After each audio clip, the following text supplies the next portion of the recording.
warahmatullahi wabarakatuh. Alhamdulillahi rabbil alamin wassalatu ala rasulihil karim amma ba'd. A'udzu billahi minasy syaithanir rajim. Bismillahir rahim. Inna a'tainakal kautsar fasalli li rabbika wanhar inna syani'aka huwal abtar. উপস্থিত মুআজ্জাজ উলামা হযরত সম্মানিত সুধীবৃন্দ, সুম্মা আসসালামু আলাইকুম ওয়া রাহমাতুল্লাহি ওয়া বারাকাতুহু।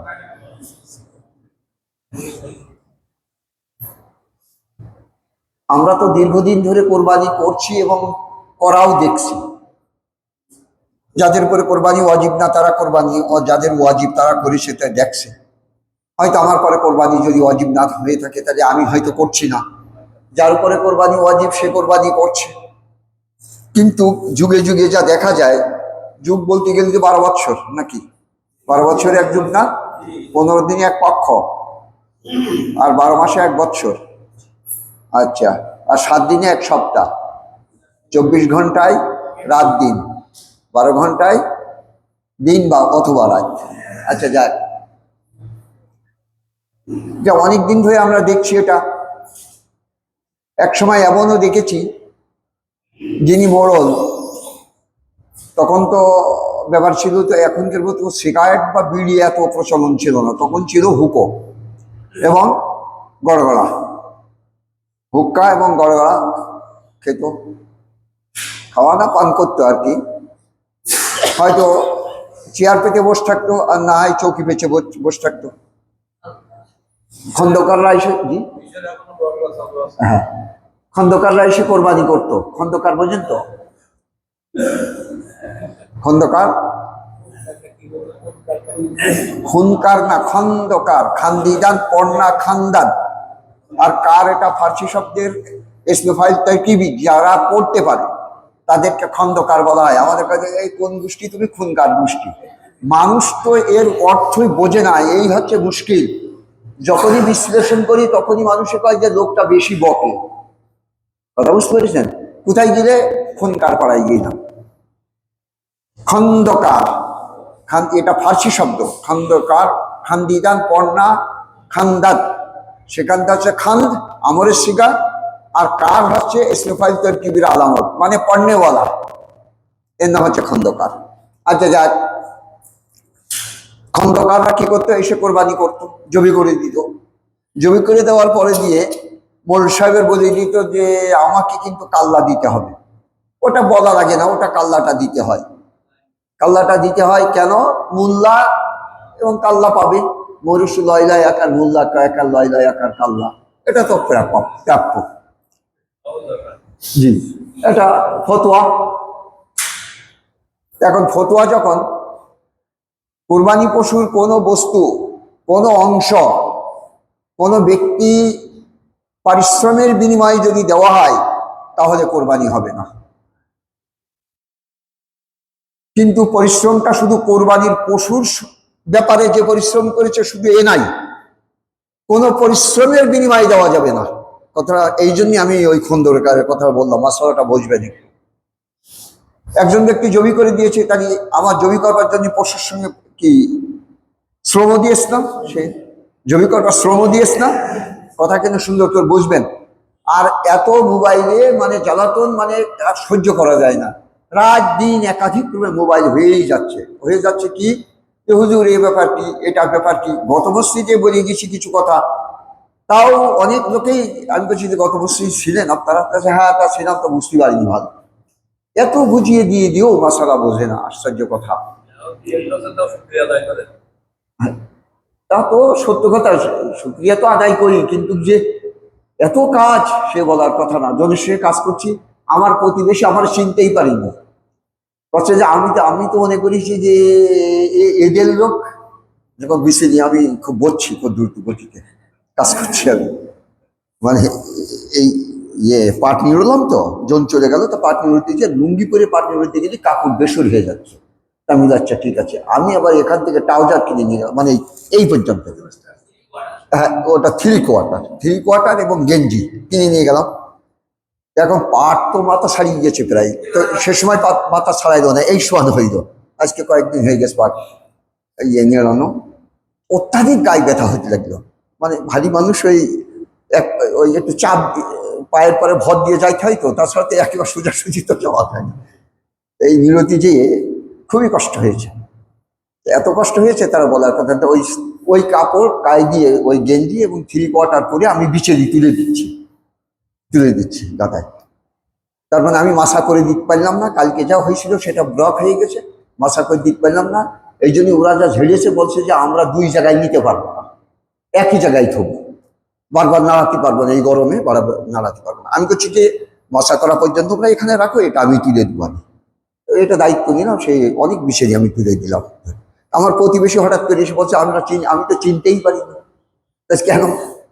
যে আমি মনে করছি দক্ষিণীরা কাজ করছে, এইরকম অবস্থা। তখন জিজ্ঞাসা করি কেমন লাগে, বলে মোবাইল কি শস্যের কাছে থাকে, আর না পারি গন্ডগোল করে। এই হচ্ছে আসলে যাক, তবু ভালো, শুক্রিয়া। লাইন শাকারতুল্লাহ জিদান্নাকুম ওয়া লাইন কাফারতুম ইন্না আযাবি লাশাদীদ। আলহামদুলিল্লাহ, যে কথা বলছি, তাহলে মোল্লাকে যদি জবে করবার বিনিময়ে যদি গোশত দেওয়া হয়, তাহলে কোরবানি বাতিল হয়ে যাবে। কিন্তু হ্যাঁ, আপনি তার পারিশ্রমিক দিয়ে দেবেন, টাকা যদি চাই টাকা দেবেন, তারপরে আপনার গোশত দেবেন, অসুবিধা নাই। এখন যদি টাকা যদি না চাই, আল্লাহর রাস্তে করে, এখন অনেক সময় দেখা যায় যে মোল্লা হয়তো চিন্তা করতে পারে যে আমি আল্লাহর রাস্তে বলি, তাহলে 1 কেজি যদি দেয় তাহলে 800-700 টাকা তার দাম, অনেকটা লাভ হবে মনে হয়। এরকম না, মানে যাই হোক আর কি। আগে দেখেছি, আগে শুনেছি যে মোল্লা কাল্লা নিত, গোশত পেত, অনেক কিছু পেত। এখনো পর্যন্ত ওই রকম একটা অবস্থা আছে যে কোরবানি সম্পর্কে অধিকাংশ লোক জানেই না। কেন জানে না? না জানার কারণ হচ্ছে কি, গত মসজিদে বলে গেছিলাম না যে কোরবানির গোশ যদি প্রয়োজনে নিজের বাড়িতে যদি দরকার হয় সবই খেতে পারে, কোনো অসুবিধা নাই। তারপরে গিয়ে যদি দেখা যায় যে আমার বাড়িতে কেউ খায় না, অল্প একটু খায়, হয়তো 1-1 খায়, কিছু রেখে সম্পূর্ণ সব দিয়ে দিতে পারে, কোনো ব্যাপার নেই। এই যে 3-1 ভাগ, 3-1 ভাগ, 3-1 ভাগ, এরকম 3 ভাগে ভাগ করতেই হবে, এটা কিন্তু ঠিক না। এটা সে মুস্তাহাব। মুস্তাহাব মানে করলে সওয়াব আসে, না করলে গুনাহ নাই। এখন সওয়াব যে আসে এমন কথাও বলা যাবে না। এটা যেভাবে হোক, যতটুকু প্রয়োজন ততটুকু সেইভাবে করবে। আপনার বাড়িতে হয়তো 10 জন সদস্য, তা আপনি হয়তো দেখা যাচ্ছে যে গোশত আপনার অন্তত পক্ষে যাই হোক কোরবানি দিন একটু খাবে, আত্মীয় স্বজন এসছে, আপনি একটু বেশি রাখলেন, অসুবিধা কি আছে? কোনো অসুবিধা নেই। আমার বাড়িতে সদস্য আমরা 3 জন, আমি একটু কম রাখলাম, অসুবিধা কি আছে? অসুবিধা আছে নাকি? কোনো অসুবিধা নাই। আবার কোরবানির গোশত 3 দিনের বেশি রাখা যাবে না, এই একটা যে রেওয়াজ আছে, এটা নয়। কিন্তু এটা কিন্তু হাদিস আছে একটা, হুজুর আকরাম সাল্লাল্লাহু আলাইহি ওয়াসাল্লাম এই কথাটা বলেছেন, কিন্তু পরবর্তীতে এই হাদিসটা মনসুখ হয়ে গেছে। কোরবানির গোশত পরবর্তী কোরবানি পর্যন্ত রাখা যাবে। আজকে ফ্রিজিং করছে, বা কাল কিছুদিন আগে যে গোশত শুকিয়ে রাখতো, গোশত শুকানোর জন্য আইয়ামে তার শীত যেটা বলা হয়েছে, গোশত শুকিয়ে রাখতো। তো শুকনো গোশত কয়েক বছরও রাখা যেত, বা 1 বছর 6 মাস যাই রাখলো, পরে কোরবানি পর্যন্ত খাওয়া যাবে, কোনো আপত্তি নাই। কোরবানির গোশত কোনো অসুবিধা নেই। কিন্তু আমরা মনে করি যে কোরবানির গোশত 3 দিন বেশি রাখা যায় না। এখন বাড়িতে হয়তো একজন লোক কাজ করছে, তাকে হয়তো কোরবানির গোশত খেতে দিলাম, তার কাজের বিনিময়ে খেতে দিলাম, মুশকিল আছে কিন্তু, যেগুলো কিন্তু কোরবানি নষ্ট হয়ে যাবে আপনাদের। এই জন্য লাগির জন্য কোরবানির গোশত খেতে দিবেন না। আর বাড়ির যারা নাকি মহিলারা কাজ করে, মানে শ্রমের বিনিময়ে, পারিশ্রমিক বিনিময়ে খাদ্য, এরকম আছে না? কাজের বিনিময়ে খাদ্য একসময় লিখে দিত না, অনেক সময় লিখে দিত, এরকমটা করবেন না আপনারা, তাহলে কোরবানিটা নষ্ট হয়ে যাবে। সব থেকে বড় কথা যে কোরবানি যে ভাগে যাবেন, এই ভাগ দেখবেন যে সুদখোরের সাথে আপনারা ভাগে যাবেন না। এই কথাটুকু মৌলবীটা বলবে না, এটা মৌলবীটি বলবে না। ওই মৌলবী বলবে যে মৌলবী সকালে উঠে ধান ছাড়ে, যে মৌলবী বিশেষ গাতা দেয়, যে মৌলবীরা খবর নিচ্ছে যে ধান বান্ধা হচ্ছে কিনা, এই মৌলবী বলবে। কারণ ওতে আমার কিছু যায় আসে না। আপনাদের কাছে আমার বিশেষ অনুরোধ, কালকে কিয়ামতে আমাকে ধরবেন, কত ব্যাপারে যে ধরবেন তার বলার কথা, সব যে আমি বলে দিতে পারি তা তো নয়। আল্লাহ কালকে কিয়ামতে যে জিজ্ঞাসা করবে আপনাদের কাছে, তখন বলবো খতিব সাহেব তো বলেননি আমাদের কাছে, ডাকো তার। কুল্লু উনাসিন ইউতা বিইমামিহিম, প্রত্যেকটা মানুষকে তার ইমাম সহকারে ডাকা হবে। তাহলে অন্তত পক্ষে আমি ইমাম না হলেও এখানে যখন আসি, তবু আমাকে ডাকা হবে, আমার গিরবান ধরে জিজ্ঞাসা করা হবে। তখন আপনারা সবাই প্রশ্ন করবেন যে আপনি তো কিছু বলেননি আমাদের। আল্লাহ তাআলা এই কথা বলেছেন যে আমি নবী এবং রসুল পাঠিয়েছি যাতে নাকি আমাকে কি না বলতে পারে, যে তোমাদের হেদায়েতের জন্য আমি কাউকে পাঠাইনি। আল্লাহ ইচ্ছা করলে তো যখন তখন হেদায়েত দিতে পারে না? কারণ নবী মোহাম্মদ সাল্লাল্লাহু আলাইহি ওয়াসাল্লাম চাচার যে হেদায়েত কে করতে পারলেন না, মোহাম্মদ সাল্লাল্লাহু আলাইহি ওয়াসাল্লাম হেদায়েত করতে পারলেন। ইন্নাকা লা তাহদি মান আহবাবতা, যে কথা বললেন, নিশ্চিত জেনে রাখো তুমি যাকে ভালোবাসো তাকে তুমি হেদায়েত করতে পারবে না। ওয়ালাকিন্নাল্লাহ ইয়াহদি মান ইয়াশা, নিশ্চিত জেনে রাখো যে আল্লাহ যাকে ইচ্ছা করেন তাকে হেদায়েত দেন। এই কথা বললেন 935 বারের পর। 935 বার যাওয়ার পরে দিয়ে ফিরে আসার পরে দিয়ে নবী মোহাম্মদ সাল্লাল্লাহু আলাইহি ওয়াসাল্লাম ওনার কক্ষে যখন শুয়ে আছেন, কক্ষ বললে তো আপনারা মনে করবেন আলিশান। আমার ভাইরা তো গিয়েছেন, বাবাজিরা গিয়েছেন, 5 স্টার তো দেখে এসছেন, আসেন নাই? আমি হয়তো নিচেতে তাকিয়ে দেখেছি, আর আপনারা হয়তো ভিতরেও ঢুকেছেন। ভাই তো একটা ঘুপে খাবার বলে, অনেক সময় এ কথাটা বলেন, প্রায় সময় যে 5 স্টারে থাকতেন। 5টা তারা না, 5 স্টার মানে 5টা তারা, এর মানেটা কি?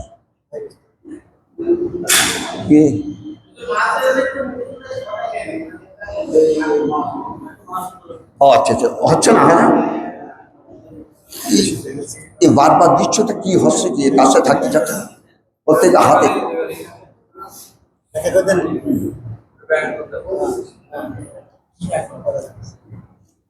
হুজুর আকরাম এবার হচ্ছে, হুজুর আকরাম সাল্লাল্লাহু আলাইহি ওয়াসাল্লাম তো 5 স্টারে থাকতেন না। উনার যে মেদার বলা হয় যে কাদা মিশ্রিত ঘর, কাদা দিয়ে মাটির, তো ওখানে পাথর এবং মাটি দিয়ে, মাটি এরকম সিমেন্ট দেওয়া মতো দিয়ে, তারপর পাথর বসিয়ে দিয়ে করেছেন। আপনারা খন্দক যুদ্ধে, খন্দকের ওখানে গিয়েছেন কিনা জানি না, খন্দকে যে 1 মাস উনি মহাসরা অবস্থায় ছিলেন, 29 দিন, 1 মাস ছাড়া কি, সেখানে যে মসজিদ তৈরি করলেন 11টা, 3টে তো আমি দিতে আইছি। আপনি দেখেননি সে মসজিদ? মেহরাব নাই কিন্তু মসজিদের, ওই মসজিদের কিন্তু মেহরাব নাই। তা এখন কথা হচ্ছে কি, দেখেন, তাহলে হুজুর আকরাম সাল্লাল্লাহু আলাইহি ওয়াসাল্লাম তো কোনো আলিশান ঘরে থাকতেন না। উনার চাচার পর্ষণ আর ওনার পর্ষণ পাশাপাশি, এখান থেকে উঠে ওখানে যাচ্ছেন, এখান থেকে উঠে ওখানে যাচ্ছেন, এরকম ধরনের। 935 বারে এই কথাটা আল্লাহ তাআলা ওনাকে জিবরাইল মারফতে জানিয়ে দিলেন। তাই নবী মোহাম্মদও তো হেদায়েত করতে পারবেন না, পারবেন? কখনোই না। তাই মোহাম্মদ রাসূলুল্লাহ সাল্লাল্লাহু আলাইহি ওয়াসাল্লামকে পাঠিয়েছেন তো আমাদের হেদায়েতের জন্য, নাকি? আমাদের হেদায়েতের জন্য না। কতটুকু উনি হেদায়েত দেবেন? পথ দেখিয়ে দেবেন যে এই পথে চলো, তাছাড়া আর কিছু না। আমি এতটুকু বলতে পারি, কিন্তু তোমরা যে এই পথে তোমাদেরকে চালাবার জন্য আমি কি করতে পারবো না, একবার বাউন্ড করবো বা জোর করে ধৈর্য নিয়ে যাবো, এটা পারবো না। আমার চাচাকে তাই পারিনি। ওনার চাচা যখন বললেন ইনি আমুত আলা দিন আবাই, আমি আমার পিতার দিনের উপরে মারা যাবো, হুজুর আকরাম হাউমাউ করে কেঁদে ফেললেন যে কয় কি, এত চেষ্টা করলাম তবু এই কথা বলছেন, এটা তো আশ্চর্য করছে। তা যাক, তাহলে হেদায়েতের মালিক হচ্ছে আল্লাহ তাআলা। আমাদের ব্যাপার হয়ে গেছে যে কোরবানির ব্যাপারটা আমরা মনে করি যে কোরবানি একটা উৎসব মতো। কোরবানি কোনো উৎসব? হায় হায়, কোরবানি উৎসব নয়। কোরবানি এমন একটা জিনিস, আজকে দেখেন ইব্রাহিম আলাইহিস সালাম তার ছেলেকে কোরবানি করতে নিয়ে যাচ্ছেন। আচ্ছা, সত্যিকারেই যদি ব্যথা না লাগবে তাহলে উনি নিজে চোখ বাঁধলেন কেন, তাই বলেন? আমি আর কিছু বলতে চাচ্ছি না। তালমুদের যে কথাটা আছে এটা উপেক্ষা করা যাবে না। কোরআন ধরে নাই বটে, তফসিরে তালমুদের কথাগুলো ধরেছে, যে সমস্ত তফসির পূর্বে তফসির তালমুদের কথা, এই কথাটা বলেছেন যে উনার চক্ষু বেঁধে ফেললেন। এখানে একটা কথা হচ্ছে যে ইব্রাহিম মানুষ ছিলেন না ফেরেশতা ছিলেন? মানুষকে কি বলা হয় আরবিতে? ইনসান। ইনসান বলা হয় না? ইনসানের অর্থ হচ্ছে 2 প্রকার। একটা হচ্ছে নেসিয়ান, শব্দের অর্থ হচ্ছে ভুলে যাওয়া। এই জন্য মানুষ ভুলে যায়। মানুষ ভুলে যায় না অনেক সময়। বাজার করে বকি টাকা গাঠির দিকে নিয়ে গেছি, ধান নিয়ে দৌড়দৌড়ি করছে, সে টাকা কোথায় পড়ে গেছে, বারবার মনে হচ্ছে যে টাকাটা 86, কোন জায়গায় লুঙ্গি হয়তো স্বল্প হয়ে গেছে, পড়ে গেছে, আর খুঁজেই পাইনি, তাকে ভুলে গেছে। এটা তো স্বাভাবিক। এখন আর উনসুন মানে মহব্বত। তাই ইব্রাহিম আলাইহিস সালাম মানুষ ছিলেন বলেই তো মহব্বত ছিল। হুজুর আকরাম সাল্লাল্লাহু আলাইহি ওয়াসাল্লামের হুজুর আকরাম সাল্লাল্লাহু আলাইহি ওয়াসাল্লামের কন্যা মারা গেছেন, ওনার সন্তান ইব্রাহিম যখন মারা গেছেন, মারা যাওয়ার পর দিয়ে ওনার চোখ দিয়ে পানি পড়ছে। সাহাবীরা বলছেন যে আপনি আমাদেরকে নিষেধ করেন, আপনি কাঁদছেন। আমি কাঁদছি না, আমার চোখ কাঁদছে। এসব হাদিস বললে যদি সত্যিকারে কারো যদি বিবেক থেকে থাকে, তাহলে ভাবার আছে কি নেই বলুন তো? উনি মানুষ ছিলেন না? উনি মানুষ ছিলেন কিনা বলেন? তার যদি না থাকবে তাহলে হুজুর আকরাম সাল্লাল্লাহু আলাইহি ওয়াসাল্লামের স্ত্রী, প্রথমা স্ত্রী যখন নাকি ইন্তেকাল করেন, ইন্তেকাল করবার পরে দিয়ে উনি জান্নাতুল মাওয়া, আপনার তো দেখেছেন জান্নাতুল মাওয়া মানে অবস্থান করবার বাগান। মাওয়া শব্দের যেখানে আশ্রয় নেওয়া হয়, আশ্রয় স্থল। আর জান্নাত মানে তো বাগান, গাছের নিচেই তো, ওখানে ওখানে নিশ্চয়ই আগে মানে বাগান টাগান ছিল বেশি, এখন তো ওই গাছটা রয়েছে, আমি এখনো দেখতে পাচ্ছি জায়গাটা। এই গাছের নিচেই উনি ওনাকে রেখে দাঁড়িয়ে আছেন। চিন্তা করতে পারেন কি জন্য দাঁড়িয়েছিলেন উনি? আচ্ছা, মোহাম্মদ রসুলের দাদি নাও কিছু, আপনার রাগ করবেন না কিন্তু, 15 বছরের বড় না, কারণ হুজুর আকরামের বয়স, জি, হুজুর আকরাম সাল্লাল্লাহু আলাইহি ওয়াসাল্লাম যখন বিবাহ করেন ওনার বয়স 25, খাদিজার বয়স হচ্ছে 40, তাহলে 15 বছরের ডিফারেন্স না? তাহলে 15 বছরের ডিফারেন্স একটা মানুষকে বিয়ে করলেন, মারা গেলেন উনি 65 বছর বয়সে। তাহলে বিয়ে হলো 40 বছর বয়সে, তারপর দিয়ে 25 বছর সংসার করলেন। খাদিজার বয়স, হুজুর আকরাম সাল্লাল্লাহু আলাইহি ওয়াসাল্লামের সঙ্গে যখন বিয়ে হয় তখন 40, তাহলে 65 বছর বয়সে মারা যান। তাহলে কত বছর? 25 বছর না? আচ্ছা, এই 25 বছর বয়স পর্যন্ত কিন্তু তখনও উনি ছিলেন জুহায়েজা। জুহায়েজা বোঝেন? ওই ঋতুবর্তী একজন মানুষ। যে ইন্তেকালের সময় ছিল তা আমি বলছি না, তখনও জুহায়েজা, তার মানে পূর্ণ যৌবনা উনি। কথা বোঝেন না এটা? তার মানে নবীর মজেজা, নবীর জন্য এটা মজেজা না, এটা এটা তো ব্যাপক একটা মজেজা। এগুলো এই বললেই তো আশ্চর্য হয়ে যাবেন আপনারা। আমাদের তো দেখা যায় যে 40-45-এর উপরে গেলে আর তখন আর সেই ঋতুই থাকতে চায় না, এরকম হয়ে যা বাধা ধরা করছে, ও বাবা গো এরকম করছে। আর হুজুর আকরাম সাল্লাল্লাহু আলাইহি ওয়াসাল্লাম যে পাহাড়ে গাড়ে হেরাতে বসে থাকতেন, সে পাহাড় তো আপনারা দেখেছেন, এখন তো সিঁড়ি করে দিয়েছে বলেই তো ওঠে, আর ও টক টক করে উঠে গেছে। মক্কার পাশ থেকে ওনার বাড়ির থেকে খাবার নিয়ে যেয়ে উনি যেয়ে কি করেছেন, যে পাহাড়ের উপরে ওই হেরাতে উঠে খাবার দিয়ে তিনি মিশছে। ভাবতে পারেন? এগুলো আশ্চর্য কথা না? বিয়ের 15 বছর পরে, 15 বছর পর্যন্ত হুজুর আকরাম সাল্লাল্লাহু আলাইহি ওয়াসাল্লাম কি করেছেন, হেরাতে ইতিকাফ করেছেন। করেন না? 15 বছর ধারাবাহিকভাবে ইতিকাফ, মাঝে মাঝে যাতেন, 15 দিন পর্যন্ত থেকেছেন। ওই যে জায়গাটা দেখেছেন তো, উপরে উঠে এরকম করে দেখলে নিচেই দেখা যায়, এরকম পার হয়ে যে ঝাঁপ মেরে পড়া যায়, পাশে একটা পূবের দিকে, হেরামের দিকে দেখা যায়। আপনি গিয়েছেন না? যায় না, এই জায়গাটাই হুজুর আকরাম সাল্লাল্লাহু আলাইহি ওয়াসাল্লাম ওই জায়গায় বসে ইতিকাফ করতেন। আচ্ছা যাক, তাহলে সেই ব্যক্তির দিকে কবরের ভিতরে উনি তাকিয়ে রয়েছেন, তাহলে নিশ্চয়ই ওনার ব্যথা লেগেছে। তাই উনি তো নবী ছিলেন, মানুষ ছিলেন, ঠিক কি ঠিক না? এটা তো ব্যথা লাগবে, মানুষের তো ব্যথা লাগবে। ভালোবাসার জিনিস হারিয়ে গেলে অত্যন্ত ব্যথা লাগার কথা, এটা একেবারে চিরসত্য কথা। তাহলে ইব্রাহিম আলাইহিস সালাম পরীক্ষায় পাশ করলেন কি করে? কারণ এই ব্যথা, হয়তো ব্যথা লাগছে, কিন্তু এর থেকে বড় ব্যথা যে মুনিব যে চেয়েছে, কিরা চেয়েছে? মুনিব চেয়েছে না? ইসমাইলকে দিয়েছে কে? 80 বছর বয়সে ইব্রাহিমের পুত্র হলো ইসমাইল, ইসহাক হলো 85 বছর বয়সে।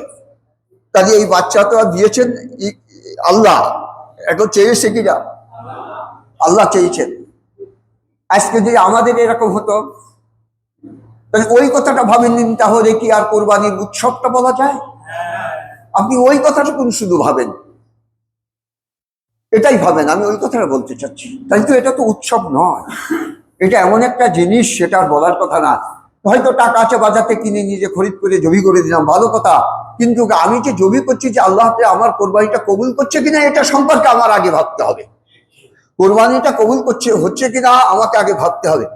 সত্যিকারই যদি তর্জমানার মতো, যেহেতু তখনকার মতো যে পাস্টে যে কাজটা হয়ে গেছে, হযরত ঈসা আলাইহিস সালামের সময় একটা মসজিদের শুরু এরকম হয়েছেন, কিন্তু আগে তো সবই এরকম হয়েছেন।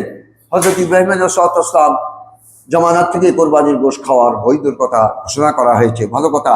কিন্তু আদম আলাইহিস সালামের থেকে নিয়ে ইব্রাহিম পর্যন্ত যত কোরবানি যখন হয়েছে, আসমানি আগুনে সেটা জ্বলে গেছে। তাহলে বোঝা গেছে কোরবানি কবুল হয়েছে, আর যেটা জ্বলে নাই সেটা কোরবানি কবুল হয় নাই। তাহলে একটা হুকুম অমান্য করাতে কোরবানি কবুল হয় নাই। শত সহস্র হুকুম অমান্য করছি, তবু কোরবানি করছি, বাহা করছি, বাহা করছি না, যে আনন্দ করছি যে বাপরে বাপ কোরবানি বিশাল ব্যাপার। কিন্তু বিষয়টা তা নয়, ভাবান্তর আছে, অবশ্যই ভাবার আছে। ছোট্ট করে একটা কথা বলি, আমার ভাইরা আসছে, মাসালা বলবো তো, একটা কথা বলি। ঈদ উল ফিতরের দিন সবাই কি করছেন? আনন্দে আত্মহারা।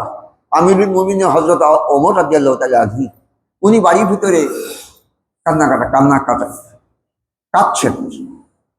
সাহাবীরা, তখন তো সাহাবী জমানা, কারণ হযরত মুহাম্মদ ইসলাম ইন্তেকাল করেছেন 2 বছর আগে দিয়ে, আবু বকর 2 বছর, তারপরে দিয়ে হযরত ওমর না, তা উনি খলিফা।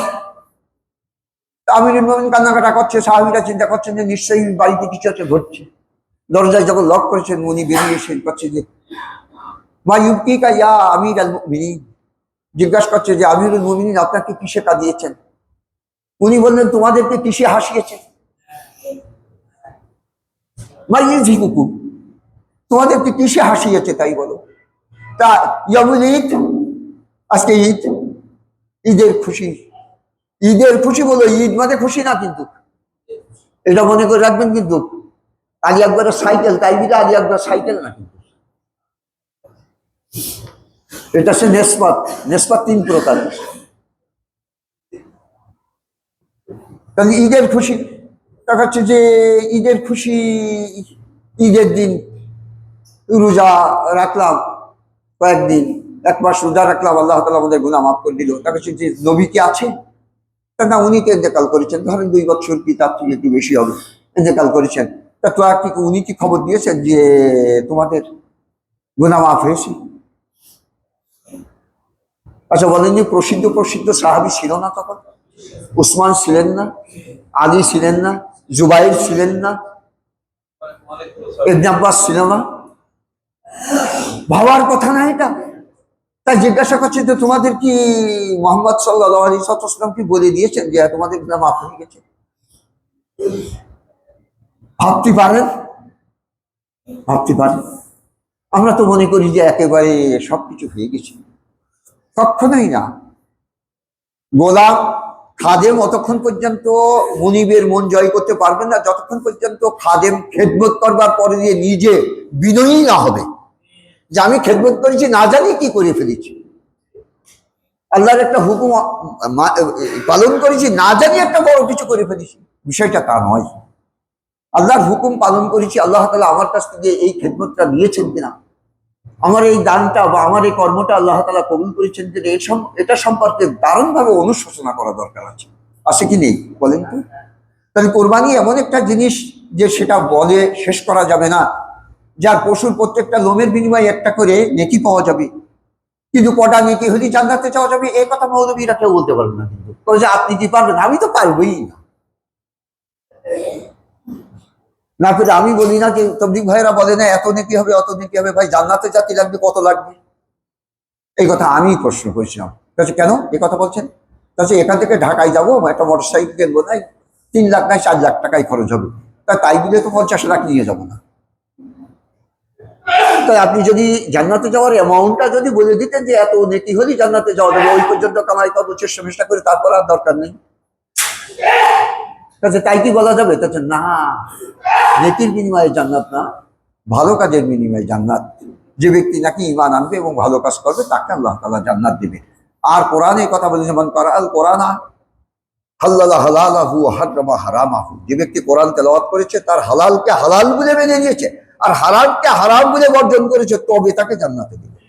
কোন জায়গায় কোরআনে বলে নাই যে নামাজ পড়লে জান্নাতে যাবে, কোন জায়গায় নামাজ পড়লে রোজা রাখলে জান্নাতে যাওয়া যাবে এ কথা বলে নাই, হজ করলে জান্নাতে যাওয়া যাবে এ কথা বলে নাই। কিন্তু কোরআন একটা কথা বলেছে, ঈমান আনবার পরে দিয়ে যদি ভালো কাজ করে তাহলে সে জান্নাতে যাবে। সে ভালো কাজটা কি?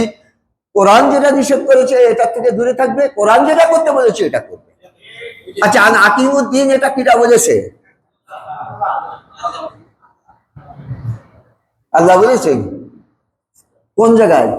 কোরআনে না? এখানে বলবেন যে কোরআন বলেছে, কোরআন বলেছে না আকিমুদ্দিন ওলা তাফারাকু ফীহি, এর ভিতরে মত পার্থক্যটা করো না, এই কোরআন তো বলেছে এই কথাটা। তাহলে আকিমুদ্দিন এই কথাটা বলেছেন যে সেটা বাদ দিয়ে আমরা কি করে রোজা রেখে জান্নাতে যাব, যাতে কোনো গ্যারান্টি নাই, নামাজ পড়ে জান্নাতে যাবো এটা গ্যারান্টি নাই। তাহলে কি করে জানেন আপনি জান্নাতে এটা যেতে পারবেন? খুব মুশকিল আছে। তা যাক, আপনারা কিন্তু ভাবি চিন্তে কোরবানির ভাগিতে যাবেন, কথা বুঝতে পেরেছেন? কোরবানির ভাগিতে খুব চিন্তা ভাবনা করে যাবেন। আচ্ছা, ছোট পশু কোরবানি করলে অসুবিধা আছে? গরু যদি আপনার ভাগিতে যেয়ে যদি বেকায়দা হয়, তাহলে আপনারা ডাইরেক্টলি বলতে পারবেন না যে ভাই তো আমি কোরবানি করবেন না আপনার সঙ্গে?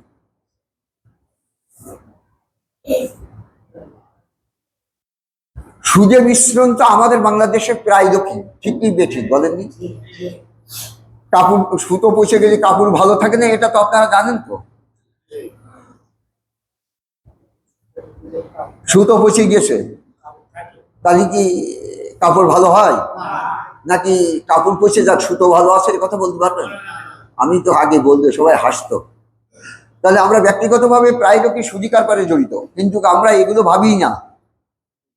আর শিরিকের ব্যাপারটা বলতেই চাচ্ছি না, যে এত পরিমাণ শিরিকের সঙ্গে আমরা মিশ্রণ, সেটা বলে শেষ করা যাবে না। তাহলে কোরবানি করে লাভ হবে তা যাক।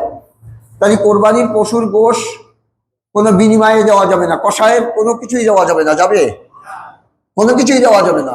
আপনারা খুব ভেবে চিন্তে কাজ করবেন, কিন্তু নিজেরা করতে পারলে ভালো কথা। আর ধনী লোক তো করতেই চায় না, চুপ করে বসে থাকে, এগুলো করবেন না। কিন্তু কেউ যাই হোক একটু গোস্ত দিয়ে দিবেন, এ সমস্ত কিছু চিন্তা করবেন না, এই দেওয়ার জন্য ভাববেন না। যে একটা কথা হচ্ছে যে পশুর বয়সের কথা, কিন্তু বয়স কিন্তু আরবি মাসে, আরবি আর বাংলার ভিতরে মানে সোলার এবং লোনার, এই দুটোর গণনার মাধ্যমে কিন্তু 11 দিনকে বেশ কম, কিন্তু 11 দিনকে বেশ কম। কথা বুঝতে পেরেছেন? একটা হচ্ছে 54, মানে 29, 30, 29, 30, 29, 30। তাহলে দেখা যাচ্ছে যে 30, 30 যদি হয়, তাহলে 12, 30, 3 12, 36, 360। তার ভিতরে আবার 29, 29, 6, তাহলে 60 থেকে 6 বাদ দিয়ে যদি হয় 54। কথা বুঝতে পেরেছেন? 60 থেকে 6 বাদ দিলে কত থাকে? 54। তাহলে 354 দিনে 1 বছর হয়। আর 365 দিনে কিসের বছর? সোলার যেটা বলা হয়, সৌর বৎসর। তাহলে 365 দিন ধরবে না, 354 দিনে বছর ধরে। বকরি হচ্ছে 1 বছর, যেদিন হয়েছে তার আগের দিন।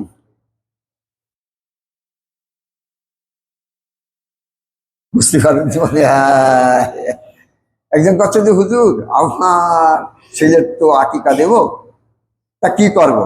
তাছে যে 7 দিনের দিনে দেওয়াই তো দরকার ছিল। তাছে সে তো পার হয়ে গেল, তার যেদিন হয়েছিল তার আগের দিন দেবেন, ও দাঁড়িয়ে রয়েছে। আচ্ছা, আপনি বলছেন কি যেদিন হয়েছে তার আগের দিন, যেদিন হয়নি সেদিন দেয়? আচ্ছা বলেন, দিনই মঙ্গলবারে হয়েছে, সোমবারের দিন দেওয়া লাগবে না? 7 দিনের দিন।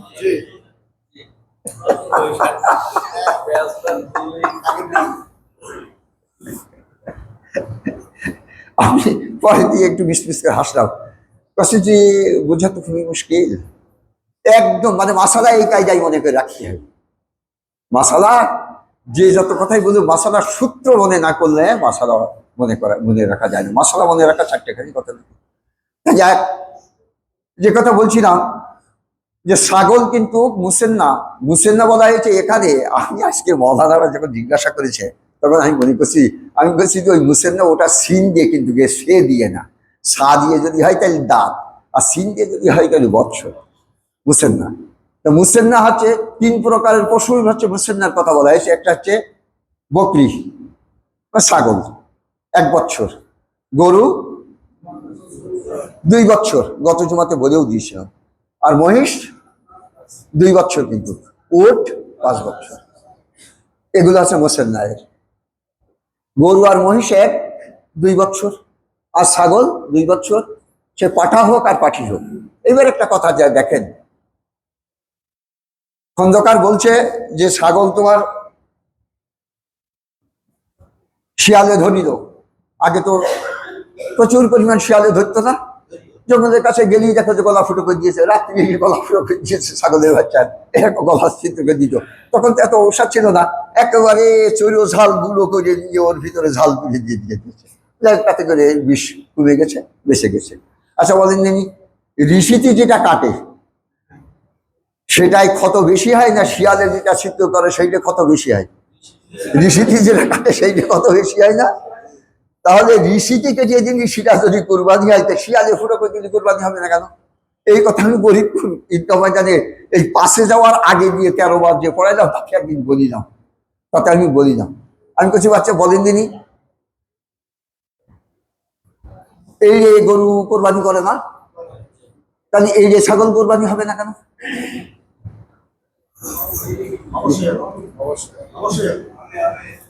বোঝেন না এগুলো? আমার সেই আগেকের সেই বাচ্চা বয়সের কথা বলছি, অনেকদিন আগে এইসব কথা বলে দিয়েছি। এড়িয়ে গরু যদি কোরবানি করতে পারেন, তাহলে এড়িয়ে ছাগল কেন কোরবানি হবে না? এড়িয়ে ছাগল তো কয় না, তখন কি কয়? পাঠা বলে, পাঠা। তাহলে কোরবানি করা যাবে, কোনো ব্যাপার নেই। আবার কিন্তু যদি বিষ ছাড়িয়ে দিয়েছে ঋষি দ্বারা, খাসি যাকে বলা হয়, এটা কোরবানি করা যাবে, ওর গোশ আরো বেশি ভালো হয়। শরীয়ত পণ্ডিতা বলেছে ওর গোশ বেশি ভালো, হুজুর আকরাম সাল্লাল্লাহু আলাইহি ওয়াসাল্লাম পছন্দ করেছেন, অসুবিধা নাই। কেউ কেউ বলে যে এটা ক্ষত হয়ে গেছে, ও তো একটা জিনিস বাদ দেওয়া পড়ে গেছে। আচ্ছা, অন্ডকোষ খাওয়া যায় আছে? কখনই যাইছে, এই জন্য আর কি। আচ্ছা যাক, তাহলে এটা কোরবানি করা যাবে, কোনো ব্যাপার নেই। তাহলে আপনারা আজকে বুঝলেন যে কোরবানির পশুর গোশ হিন্দু, মুসলিম, বৌদ্ধ, খ্রিস্টান সবাইকে দেওয়া যাবে। কথা বুঝতে পেরেছেন? তাহলে হিন্দু, মুসলিম, বৌদ্ধ, খ্রিস্টান সবাইকে দেওয়া যাবে। কথা বুঝতে পেরেছেন? কারণ এটা হচ্ছে মুস্তাহাব, এটা আপনার উপরে ফরজ নয় যে দিতেই হবে। এটা শুধু চ্যারিটি, অবলিগেটেড চ্যারিটি না, যে অবশ্যই করণীয় দান নয়। জ্ঞান যে কথা বলা হয়েছে, প্রত্যেকটা ধর্মের রিলিজনের লোকের উপরে তোমরা সৎকার করতে পারো, কিন্তু দুটো কোরবানির গোশ আপনি দিতে পারবেন না। কোনটা কোনটা? মান্নত এবং ওসিয়ত, মনে আছে তো? মান্নত এবং ওসিয়ত, এটা তো বিস্তৃত আমি বলে দিয়েছি। আরেকটা কথা আপনাদের কাছে বলবো, সে কথাটা হচ্ছে এই, অনেক সময় দেখা যায় না, পশু কিনতে খরিদ করতে গিয়েছি সন্ধে ঘরে, যারা আমাকে দেখাচ্ছে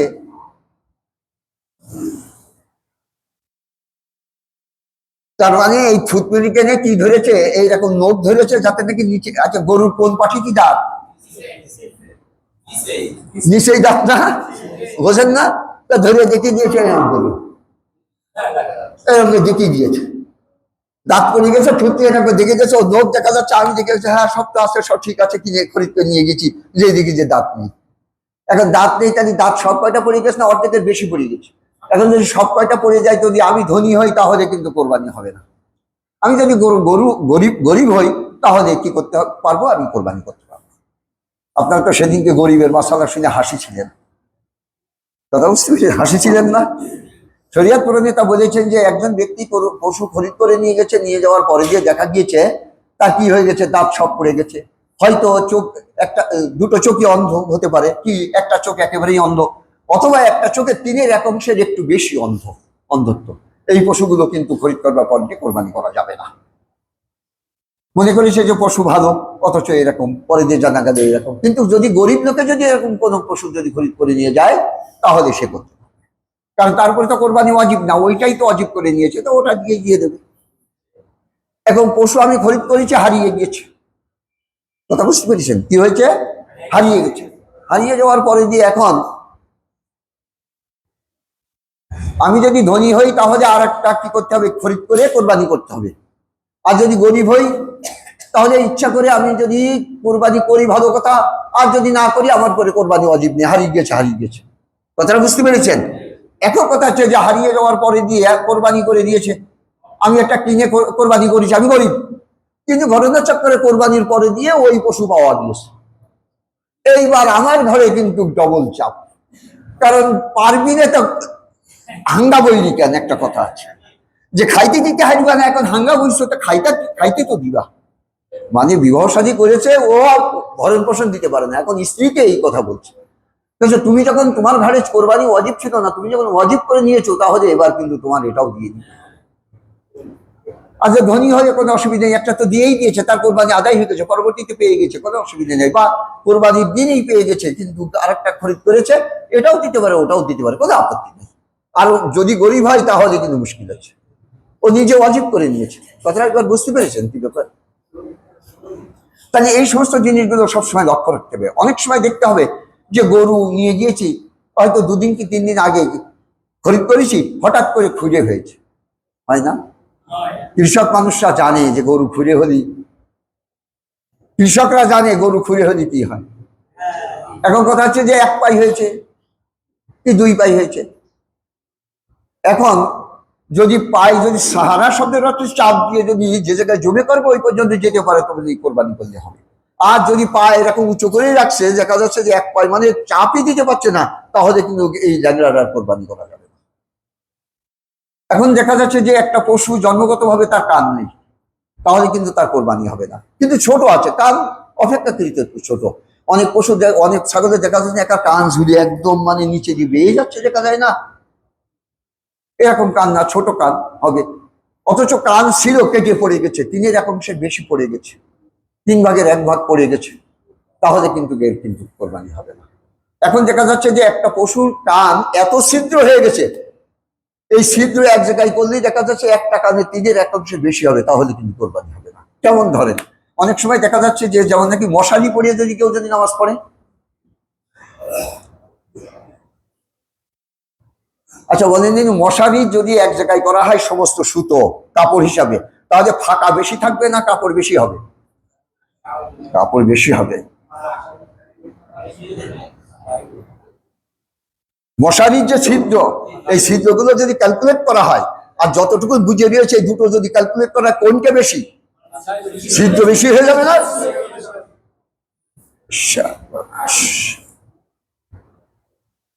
এইরকম একটা মশালা, এইরকম কাপড় পরে নামাজ পড়া যাবে না। আচ্ছা যান,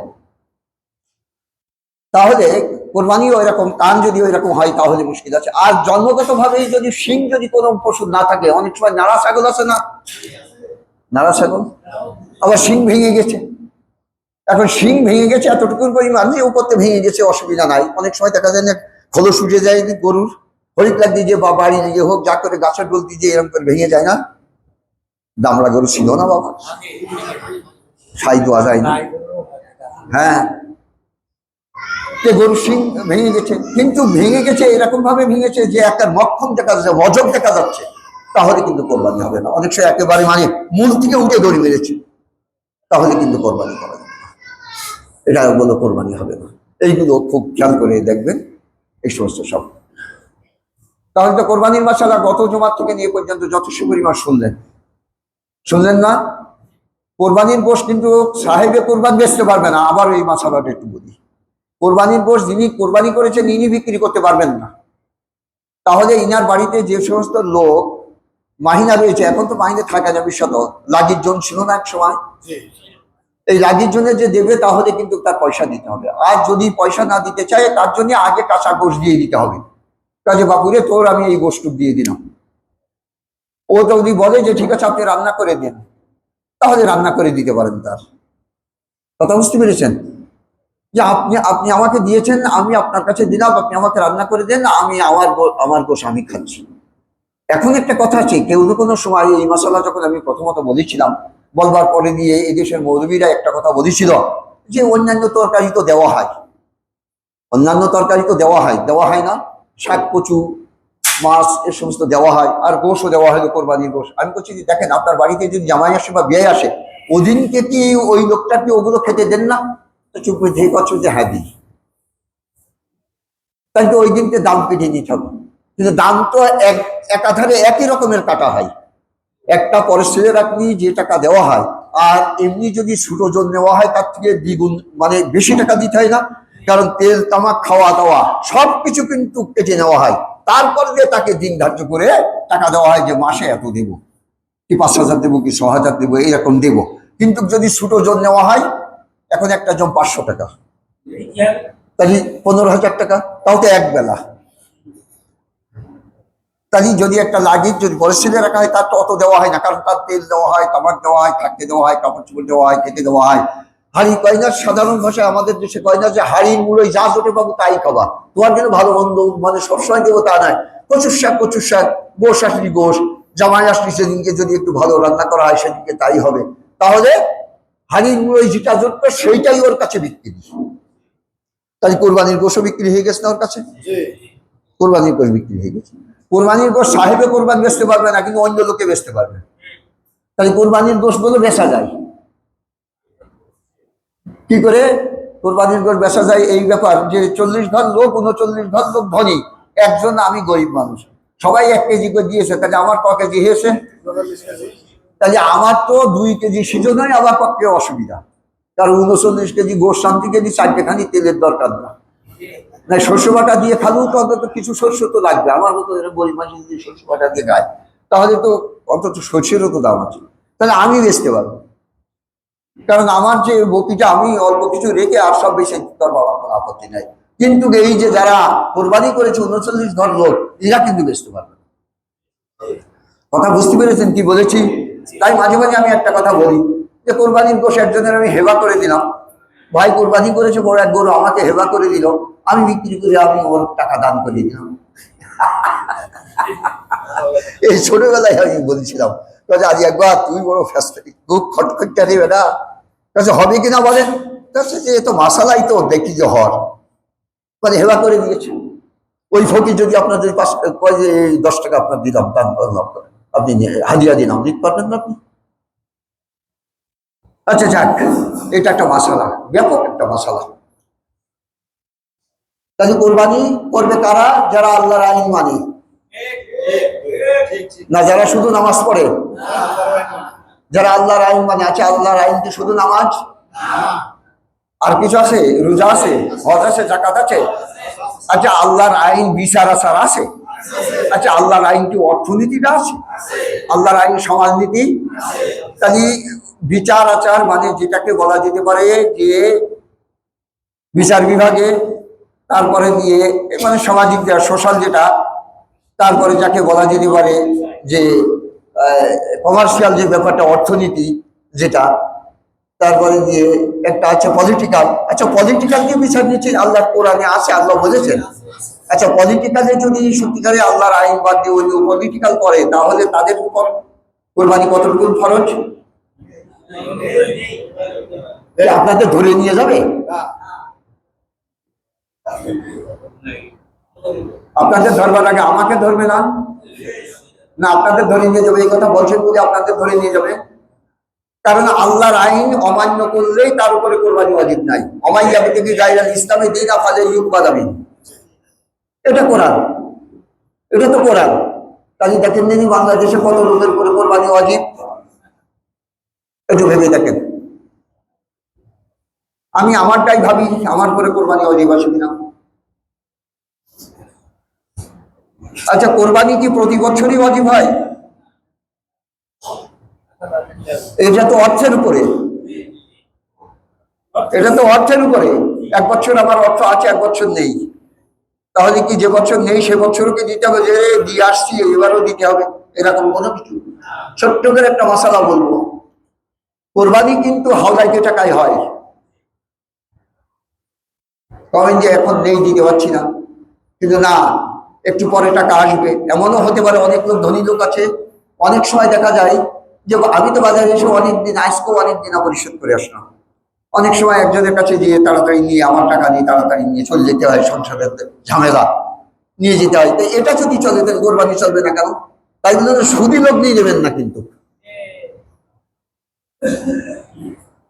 সুদী লোক মানে লোন নেবেন না, সুদী নিয়ে কোরবানি করবেন না কিন্তু। তাহলে হাওলাত করে কোরবানি করা যায়, এটা বুঝলেন তো? তার মানে আপনার টাকা আসলে তখন দিয়ে দিলেন। এটা মনে করেন না যে হাওলাত করে টাকা কোরবানি করে দিয়েছে, আর কোরবানি করার কথা করে দিয়েছে, এখন দিলাম দিলাম না, কোরবানি তো হয়ে গেছে। সেই তার কথা হলো যে আল্লাহর হাতে বেরিয়ে গেছে, এখন খামারে সহ্য পালি হয়, কিন্তু খামারে যে দিয়েছেন এমন ঝড় বৃষ্টি হয়েছে সব বীজ নষ্ট হয়ে এরকম হয়ে যায়। কিন্তু খুব সাবধান কিন্তু কোরবানির ব্যাপারে। তাই কোরবানির সম্পর্কে চিন্তা ভাবনা করবেন যে আমি আমার সন্তান কোরবানি করছি নাকি। কোরবানি করবার আগে দিয়ে আপনি কি বলবেন? আল্লাহু আকবার বলবেন না? আল্লাহু আকবার নাকি বলবেন আল্লাহু আসকার? কি আপনি কিছু বলবেন নাকি?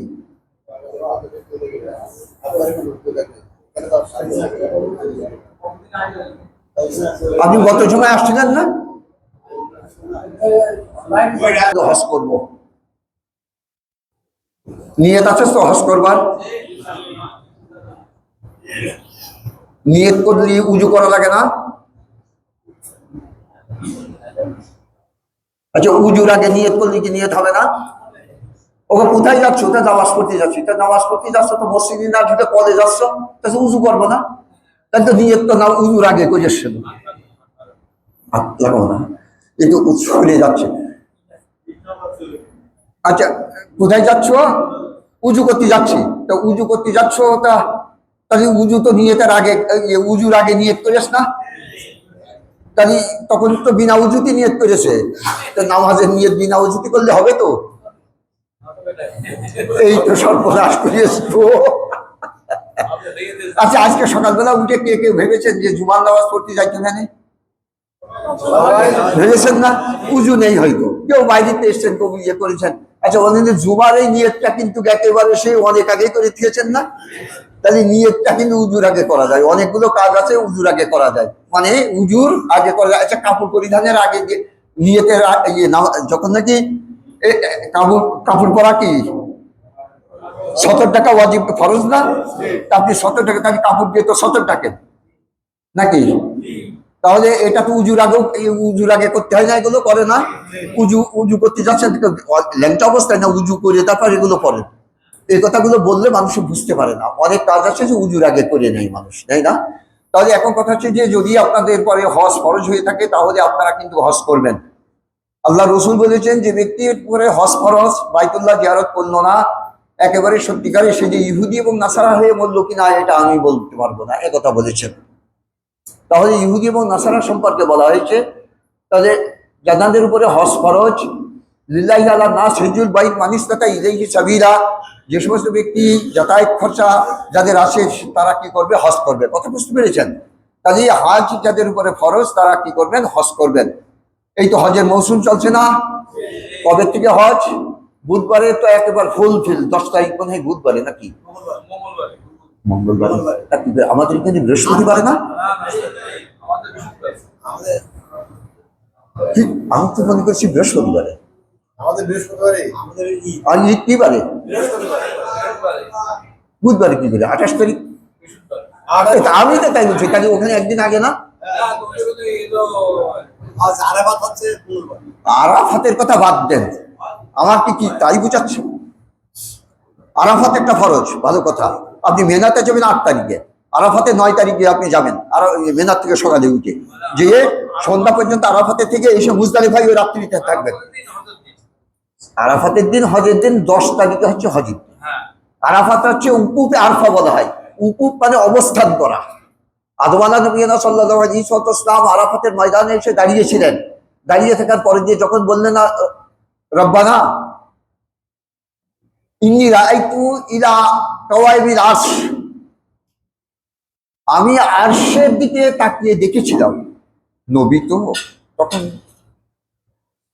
কুতুবা ফিয়ে মুহাম্মদ রাসূলুল্লাহ, এটা যদিও নাকি ব্যাপক একটা কথা, খুব ক্রিটিক্যাল কথা বলে ফেললাম আজ। ইনকানা হুয়া মাহবুবান লাকা, যদি সে তোমার মনোনীত হয়, ফাগফির বিওসিলাতিহি, তাহলে আমার গুনাহ তুমি মাফ করে দাও। গুনাহ মাফ হয়ে গেল। যাওয়ার পরে দিয়ে আরফাতে আদম আলাইহিস নবী সাল্লাল্লাহু আলাইহি ওয়াসাল্লাম ফিরে দেখেন যে হাওয়া রয়েছেন দাঁড়িয়ে। কত বছর এটা বলতে পারবো না, বিভিন্ন লোকে বিভিন্ন রকমের কথা বলেছেন। হাওয়া আলাইহিস সালাম দাঁড়িয়ে রয়েছেন। এই জন্য আরফা মানে পরিচয়ের মাঠ। আরফা শব্দের অর্থ পরিচয়। হাওয়া আলাইহিস সালামের সঙ্গে পরিচয় হলো। কতদিনকে পরিচয়? জান্নাতের ভিতরে ওনার সঙ্গে পরিচয় ছিল। পরে যে দুনিয়াতে দুইজন যখন নাকি আসলো, একেবারে একে অপরকে হারিয়ে ফেললো। আরফাতের ময়দানে যখন নাকি পরিচয় হলো, এই জায়গাতে অবস্থান করা আমাদের জন্য কি? 3টে ফরজের ভিতরে একটা ফরজ। কথা বুঝতে পেরেছেন? ওখান থেকে আমরা সন্ধ্যার সময়, সূর্য অস্ত যাওয়ার সময় বেরিয়ে আসবো, এসে মুজদালিফায় আসবো। মুজদালিফায় এসে আমরা কি করব? মাগরিবের নামাজ এবং ঈশার নামাজ ঈশার ওয়াক্তে পড়বো। কথা বুঝতে পেরেছেন? 1 আযান 2 ইকামত। আপনারা তো গিয়েছেন, আপনারা পড়েছেন সব, আমার তো আর খেয়াল নাই। এটা পড়বো, পড়ে ওখানে ঘুমাবো আমরা। ওনারা দুইজন ওই জায়গায় এসে ঘুমিয়েছিলেন। এই জন্য দেখেন এটা করতে হয়। এটা কিন্তু ওয়াজিব, এবার এটা কিন্তু ওয়াজিব। আচ্ছা, তারপরে যে আমরা পাথর কুড়াবো, পাথর কুড়িয়ে পরের দিন সকালবেলা আমরা জামরায়ে আকাবাতে আসবো। জামরায়ে আকাবায় এসে পাথর মারবো, 7টা মারবো ওই দিন শুধু। বেরিয়ে ওখান থেকে আসবো, এসে আমরা তওয়াফ করবো, তওয়াফে জিয়ারত যাকে বলা হয়, এবং সাই করব। তারপরে গিয়ে কি কুরবানি করব, তারপর হলক করব। কথা বুঝতে পেরেছেন? পরের দিন যে আবার 21টা পাথর মারবো, তারপরের দিন আবার 21টা, তারপরের দিন আবার 21টা মারবো। জি, অবস্থান যদি করি, আর না অবস্থান করলেই 2 দিন মারবো। এই 3 দিন হবে, একদিন 7টা আর 21টা। আচ্ছা, কথা হয়ে গেল কোরবানির মাসালা সম্পর্কে। দেখুন